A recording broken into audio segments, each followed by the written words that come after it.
2026க்கு தயாராகிட்டு இருக்கோம்.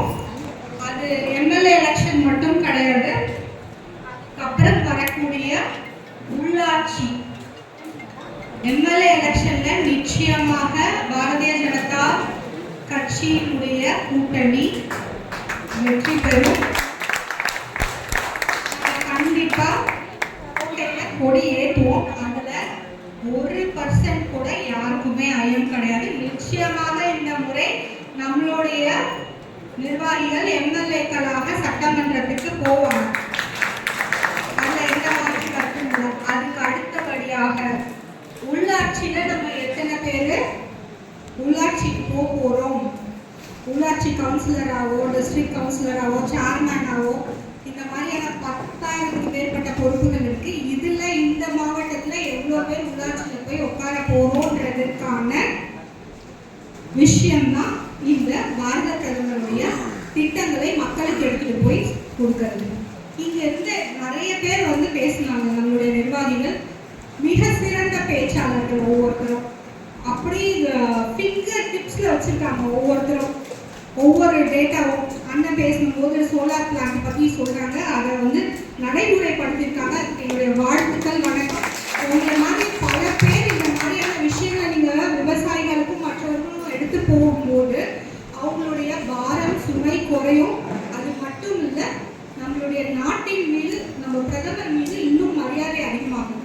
அதுக்கப்புறம் மகேஸ்வரி அக்கா பேசும்போது சரி, சுமலதா பேசும்போது பிச்சு வளர்ந்தாங்க. ஒவ்வொரு ஸ்கீமும் அழகா சொன்னாங்க. மிஷன் சக்தி அப்படின்னு ஒவ்வொன்றும் ரொம்ப பர்ஃபெக்டா. அதே மாதிரி எல்லா பேச்சாளர்களும் திரு இளையராஜா அவர்களா இருக்கட்டும், எல்லாருமே ரொம்ப இருக்கிற எல்லா ஸ்கீம்ஸையும் சொல்லிட்டாங்க. இல்ல புதுசா நம்ம வந்து இந்த ஸ்கீம் அந்த ஸ்கீம் ஒன்று ரெண்டு விடுபட்டுக்கலாமே தவிர எல்லா ஸ்கீமையும் எல்லாருமே சொல்லிட்டாங்க. ஸோ நம்ம நிர்வாகிகளுக்கு பிரதமருடைய திட்டங்கள் எல்லாம் அத்துப்படியா தெரியுது. அதுல எந்த ஒரு சந்தேகமும் இல்லை. இந்த திட்டங்கள்லாம் நமக்கு மட்டும் தெரிஞ்சா போதுமா அப்படின்னா போதாது. சில விஷயங்கள் நான் இங்க என்னோட பிராக்டிக்கல் எக்ஸ்பீரியன்ஸை நான் இங்க ஷேர் பண்ணணும்னு நினைக்கிறேன். திருவள்ளூர் தொகுதிக்கு நம்ம எல்லாருமே வேலை பார்க்கணும். நம்ம எம்பி கேண்டிடேட் இருக்காங்க. அப்போ இங்க இருக்கக்கூடிய நிர்வாகிகள் ரொம்ப கடினமா வேலை பார்த்தாங்க. ஒவ்வொருத்தரும் வேலை பார்த்தாங்க. அதுல வந்து மாற்று கருத்தே கிடையாது. எவ்வளவு ஹார்ட் ஒர்க் பண்ணாங்க அப்படின்னா, அன்னைக்கு எலெக்ஷன் முடிகிற வரைக்கும் 6 மணி வரைக்கும் யாரும் எங்கேயுமே போகல. முன்னாடி நாள் ஒரு நாள் கேம்பெயின் பண்ணக்கூடாதுன்னு இருந்தப்ப கூட கேம்பெயின் பண்ண ரொம்ப டெடிக்கேட்டட் நிர்வாகிகள் நம்மளுடைய திருவள்ளூர் கிழக்கு மாவட்ட நிர்வாகிகள். அதுக்கு என்னுடைய பாராட்டுகள். இது எப்பயுமே என்னுடைய நினைவுல இருக்கும். இப்போ நம்ம மாநிலத்திலையோ மற்ற இடங்கள்லையும் பேசும்போதும் நம்ம என்ன சொல்லுவோம், இந்த நிர்வாகிகள் அவ்வளோ டெடிக்கேட்டடாக வேலை பார்த்தாங்க, சின்சியராக வேலை பார்த்தாங்க. இவங்களுக்கு நம்ம ஏதாவது பண்ணணும். என்ன பண்ண முடியும்? எல்லாருக்கும் நம்ம வந்து லட்சமா கோடி கோடியா அள்ளி கொடுக்க முடியாது. எல்லாருமே ஒரே இதில் தான் இருக்கும். நம்மளால செய்ய முடிஞ்சது அவங்கள ஒரு கை தூக்கி விடலாம். நம்ம என்ன ஆசைங்கிறத எதுக்காக செயல்படுத்துறோம்? இப்போ for example prime minister Awas Yojana, பிரதமருடைய கனவு இல்ல திட்டம், எல்லாருக்கும் வீடு கட்டி கொடுக்கக்கூடிய இந்த ஆவாஸ் யோஜனா திட்டம் எதுக்கு இருக்கு அப்படின்னு ஒன்று யோசிக்கணும். எதுக்கு இருக்கு?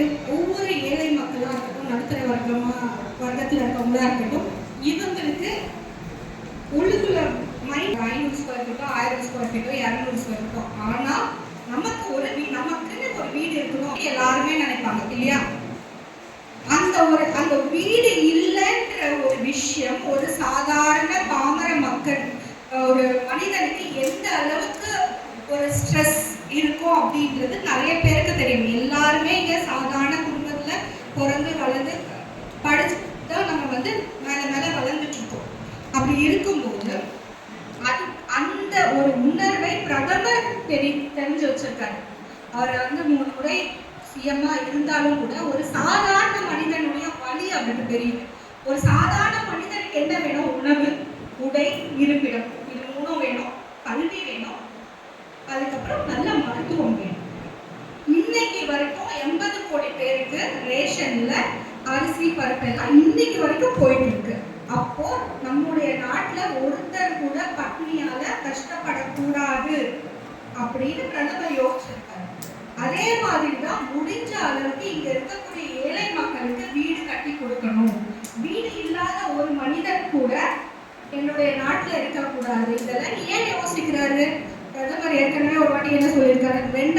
1947ல இந்தியா வல்லரசு ஆகணும். இந்தியா வல்லரசு ஆகணும்னா மற்ற துறைகள்ல நம்ம முன்னேறது மட்டும் போதாது. இன்னைக்கு வந்து சேட்டலைட் விடுறோம். ஆனால் இது எல்லாம் பண்ணும்போது நம்மளுடைய நாட்டை சேர்ந்த நாடு இல்லாம இருக்கலாமா? பிரதமருக்கான பதவியில இருந்தாலும் ஒரு சாதாரண மனிதனுடைய கஷ்டத்தை புரிஞ்சுக்கிட்டு இதை செயல்படுத்துறாரு. நமக்கு இந்த புரிதல் வாஜ்பாய் அவர்கள் கோல்டன் கார்டினேட்டர் கொண்டு வந்தார். எல்லா முக்கியமான சாலைகளையும் இணைச்சாலும் நமக்கு எல்லாமே தெரியும். இப்போ கிராமங்களை கூட அந்த சாலைகளோட இணைக்கிறாங்க. ஒரு அரசாங்கம்னா சாலை போடணும், இதுல என்ன பெரிய விஷயம் அப்படின்னு மக்கள் கேட்பாங்க. அப்போ கேட்பாங்களா இல்லையா? எல்லா அரசாங்கமும் தான் போடுது, இதுல என்ன பெஸ்ட், என்ன விஷயம் அப்படின்னு கேட்பாங்க. இப்போ நம்ம நிர்வாகிகள் சொல்லணும், 15 வருஷத்துக்கு முன்னாடி ஒரு பொருள் ஒரு டெல்லியில இருந்தோ நாக்பூர்ல இருந்தோ சென்னைக்கு வரணும், இல்லை தமிழ்நாட்டுக்கு ஏதோ ஒரு மூளைக்கு வரணும்னா எத்தனை நாள் ஆகும்? 15 நாள் ஆகும்.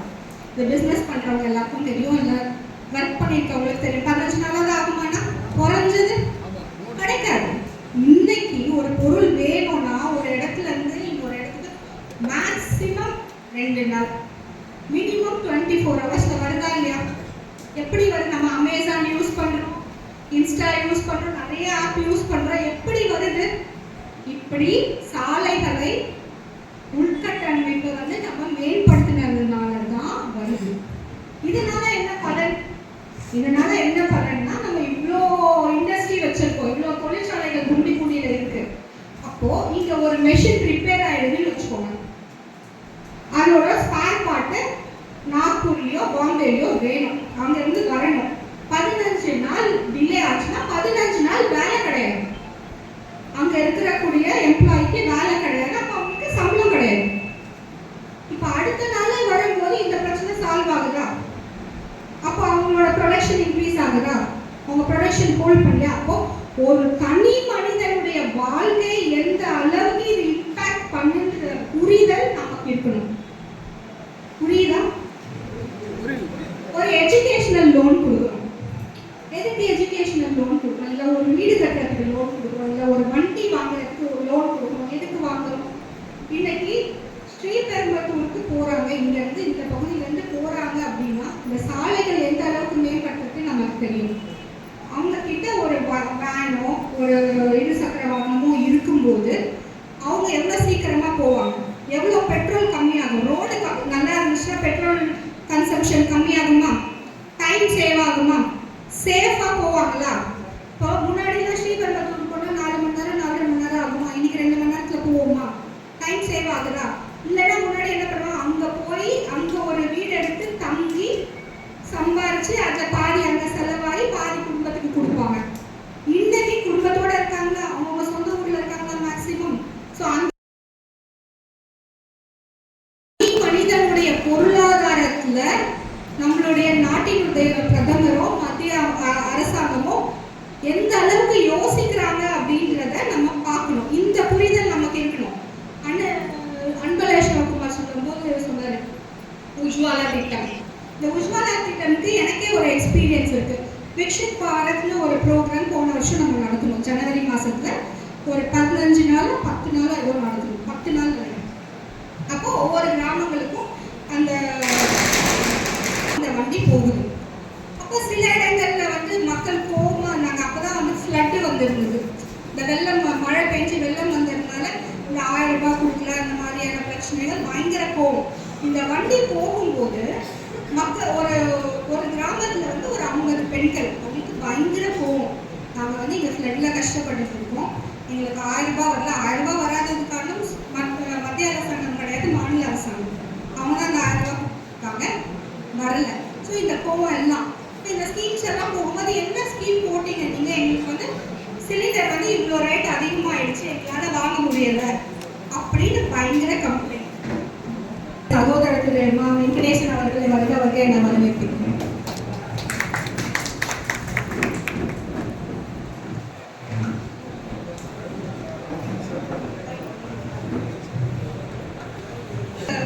நிறைய கிறிஸ்டியன்ஸ் எல்லாரும் இருக்காங்க. அவங்களுக்கு பயங்கர கோவம், நீங்க என்ன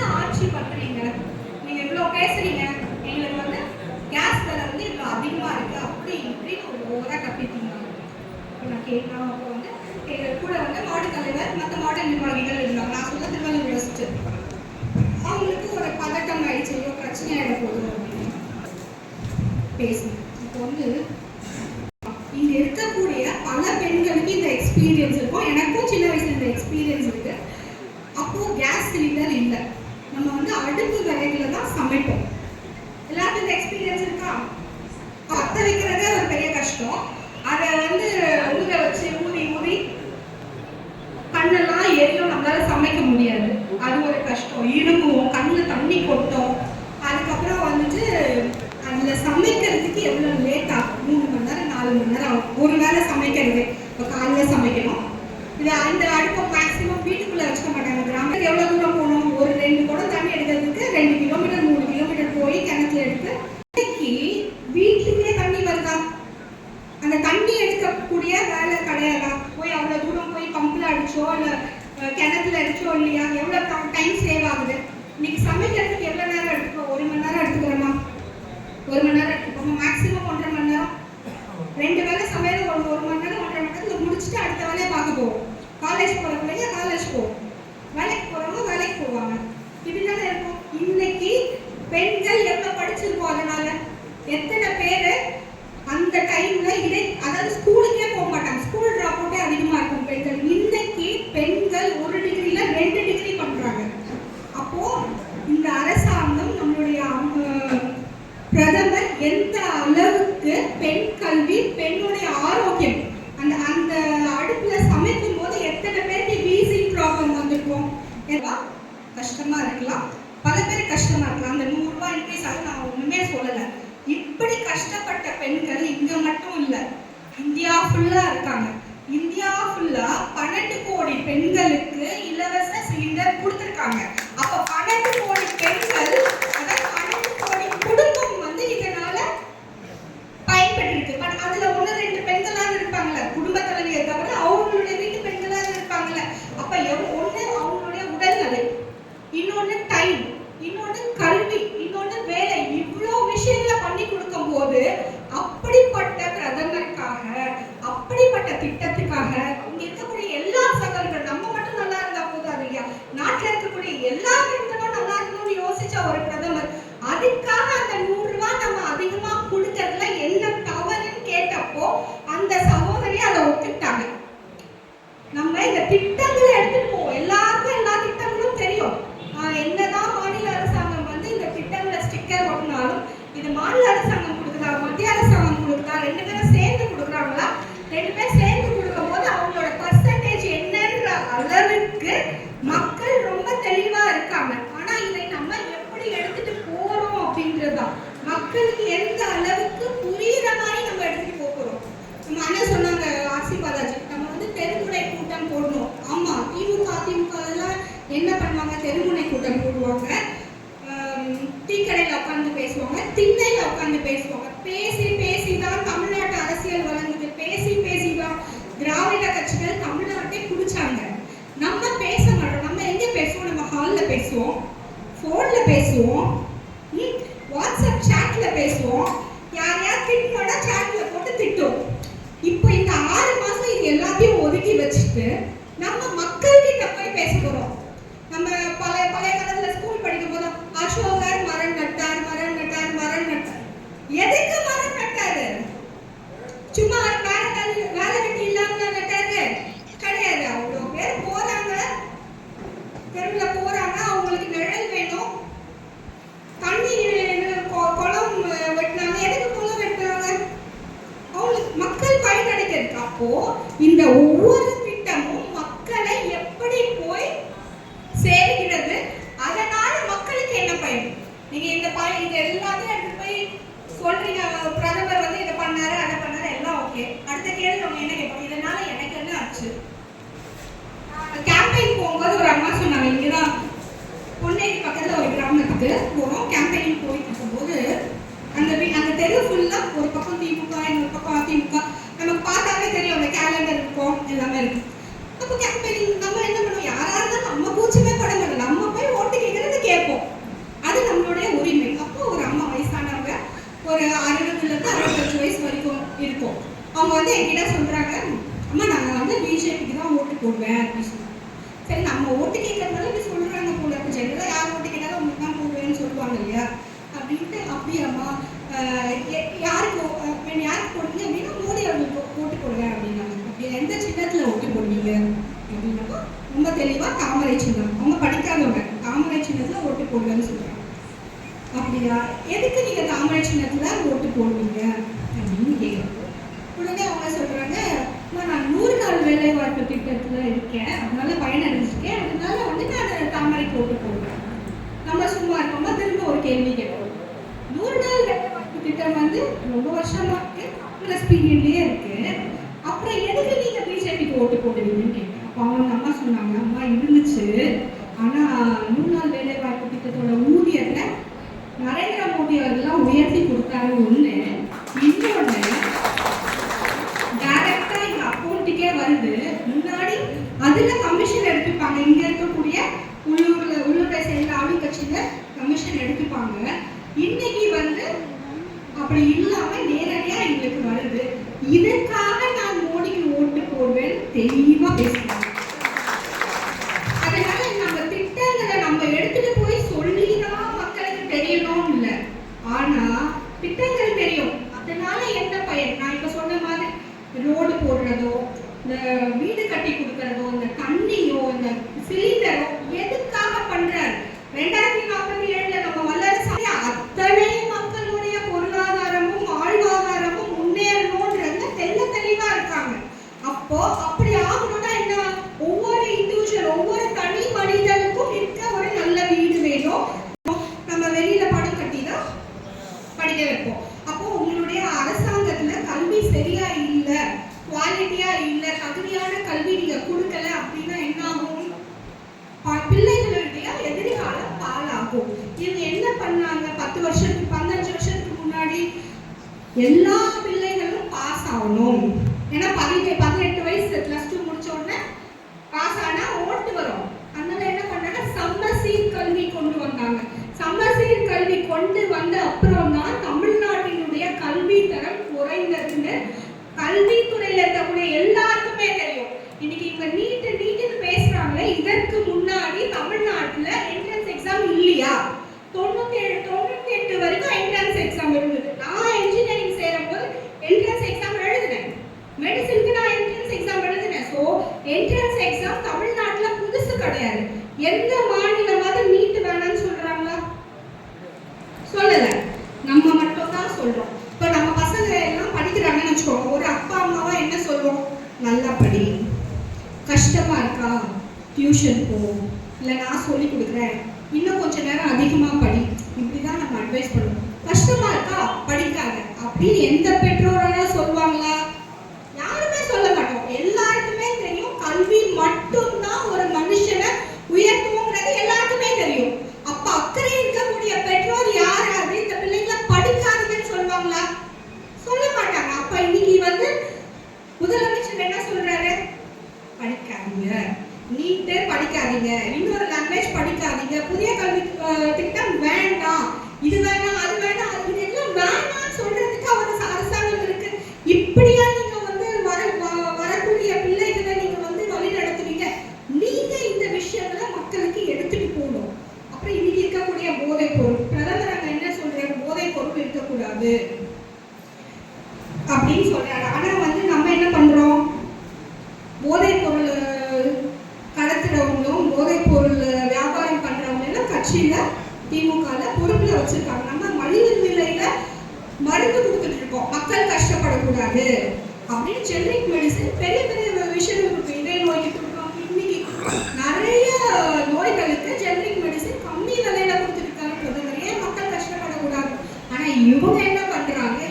போதைப் பொருள் ஆன்லைன்ல கிடைக்கிற அளவுக்கு தமிழ்நாட்டுல சப்ளை ஆகுது. அப்போ நீங்க மக்கள் கிட்ட போகும்போது சொல்ல வேண்டிய விஷயம், உங்களுடைய பிள்ளைகள் நல்லபடியா வளர்ந்து நல்லா இருக்கணுமா? ஒரு போதைப் பொருளினால வரக்கூடிய பாதிப்பு எந்த அளவுக்குன்னு எல்லாருக்குமே தெரியும். மூளை எவ்வளவு பாதிக்கப்படுது, ஒருத்தருடைய திறன் எவ்வளவு பாதிக்கப்படுது, அவங்களுடைய வாழ்க்கை, அதாவது அவங்களுடைய ஆயுட்காலமே குறையுது. அப்போ உங்க பிள்ளை நல்லா இருக்கணும்னா நீங்க முடிவு பண்ணிக்கோங்க. திமுக ஆட்சிக்கு வரணுமா? பிரதமர் என்ன பண்ணிட்டு இருக்காரு? மருந்து கொடுக்குறாரு, வீடு கொடுக்குறாரு, ரேஷன்ல 80 கோடி மக்களுக்கு.